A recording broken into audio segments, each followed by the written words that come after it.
Olá, a Câmara aprovou uma nova renegociação das dívidas dos estados.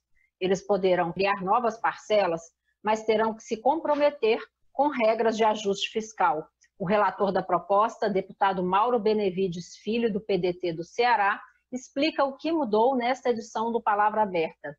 Olá, deputado, bem-vindo ao Palavra Aberta. Bom, eu quero agradecer a oportunidade de poder, mais uma vez, conversar com tantos brasileiros e brasileiras que estão acompanhando essa recomposição do país. E esse último PLP 101, ele realmente é um indício muito forte de que isso é possível de ser alcançado. Deputado, estava em vigor até então um projeto de recuperação fiscal aprovado em 2017. Por que a necessidade agora de uma nova negociação e modificação nesse plano? O que deu errado e o que mudou agora, deputado? Vamos lá. Na Lei Complementar 159, lá em 17, que criou o regime de recuperação fiscal, o regime era assim: você teria algumas metas a serem cumpridas, você teria direito a 3 anos de não pagamento da dívida, fazia uma avaliação, se tivesse cumprido, continuaria com mais 3 anos sem pagar. E, obviamente, com exigências que teriam que ser implementadas. Não deu certo. Por que não deu certo? Por 2 razões. Primeiro, fazer a avaliação somente com 3 anos deixou o Estado muito solto para poder cumprir as regras que estavam pré-estabelecidas. Nesse novo PLP 101, por isso que os governadores inicialmente chiaram, é o seguinte: primeiro ano, não cumpriu, primeiro que a avaliação vai ser anual, e não de 3 em 3 anos, ou de 5 em 5 anos, ou o que quer que seja. Primeiro ano não cumpriu, 10% de multa sobre o estoque da sua dívida. Segundo ano não cumpriu, fora do regime.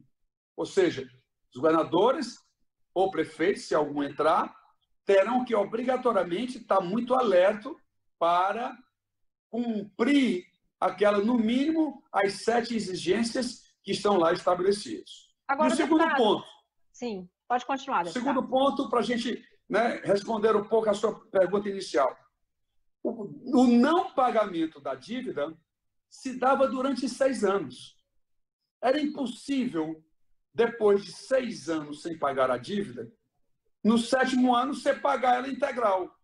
As pessoas não atentaram que isso era impossível de ser feito. Para quem é do ramo, como eu, o que é que nós... E o deputado Pedro Paulo, que trouxe o Plano Mansueto, antigamente no 149, e reapresentou agora no 101, o que é que nós fizemos lá? No primeiro ano, tudo bem, ele passa sem pagar. Enquanto ele se organiza, ele toma as medidas, mas, a partir do segundo ano, 11% da dívida, 22%, 33%.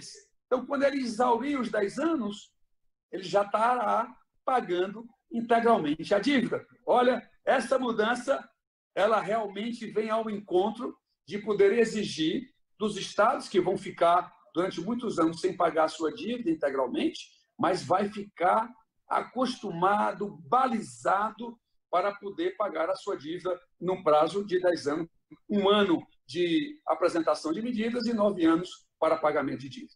Agora, deputado, um questionamento que a gente ouve muito das pessoas, assim, do cidadão comum, né? Alguns estados são endividados e ficam fazendo rolagem de dívida, e outros estados que estão com a economia mais organizada acabam, vamos dizer assim, no popular, pagando o pato. É isso que está acontecendo, deputado? Como é que o senhor responde a essa crítica? Essa era o que estava no Plano Mansueto. Então, nós fizemos essa correção nesse PLP 101, que já foi aprovado na Câmara e votado no Senado, portanto, ele vai agora à sanção presidencial. Isso significa que, lá nessa nova versão que nós relatamos, os estados A e B, CAPAG A e B, ou seja, com capacidade de pagamento A e B, que são os estados melhores estruturados em todo o país, que originariamente não tinham nenhum benefício, ou seja, a meritocracia não estava sendo exercida do Plano Mansueto, nós inserimos duas medidas positivas para estimular esses estados e servir de exemplo para os outros estados que, porventura, buscarem o seu rigor fiscal, que foi permitir uma ampliação de suas novas operações de crédito, que é muito importante, e também nós combinamos com o Ministério da Economia a suspensão, durante um ano, do pagamento das agências multilaterais. Isso gerou um ânimo muito grande e facilitou a aprovação no plenário, porque se a gente fosse votar somente com algumas bancadas de Rio de Janeiro, Minas Gerais e Rio Grande do Sul, ia dar problema. Então, trazer a bancada de todos os demais estados brasileiros acabou dando oportunidade para a gente ter uma votação bastante significativa, quando eu falo numericamente, para poder aprovar e impor contrapartidas exigidas, como cálculo de pessoal, que agora eu disciplino, né? O PLP disciplina como deve ser apurado, não pode tirar pensionista do cálculo. Eu digo muito que o gestor disse isso para os governadores, você pode até enganar o relatório de gestão fiscal. Você tira pensionista, o percentual fica pequeno, mas você não engana a Caixa. No final do mês, você tem que pagar. Portanto, não é inteligente você fazer esse procedimento. Então, eu trago para dentro, para a apuração desse gasto com o pessoal, que é o maior componente de despesa dos estados brasileiros, diferentemente da União, que é a dívida.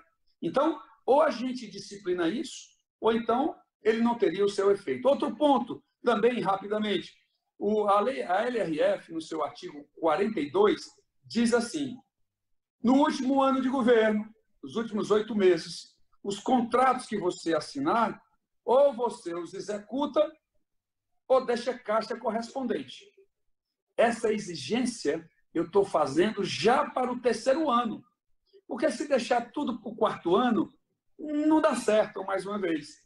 Então, a experiência, 12 anos de Secretaria da Fazenda, né, me deram essa oportunidade de também fazer, dentre outras correções, essa do artigo 42 da LRF, que já vai obrigar no 3º ano, ainda dentro do seu governo. O que foi assinado no 3º ano, ou você os executa, ou deixa a Caixa correspondente para o 4º ano. E no 4º ano... O senhor criou aí um seguro para evitar que a ruptura, a mudança de governo leve a mais dívidas, né, deputado? Exatamente, para que o próximo governante não pegue um estado ou um município totalmente desestruturado, que é o que tem acontecido ao longo do período. Deputado, infelizmente, nosso tempo está chegando ao fim. O tema é bastante extenso, a gente precisaria ficar bastante tempo mais conversando sobre o tema, mas agradeço a sua participação e espero que o senhor esteja conosco em outras oportunidades para dar mais detalhes.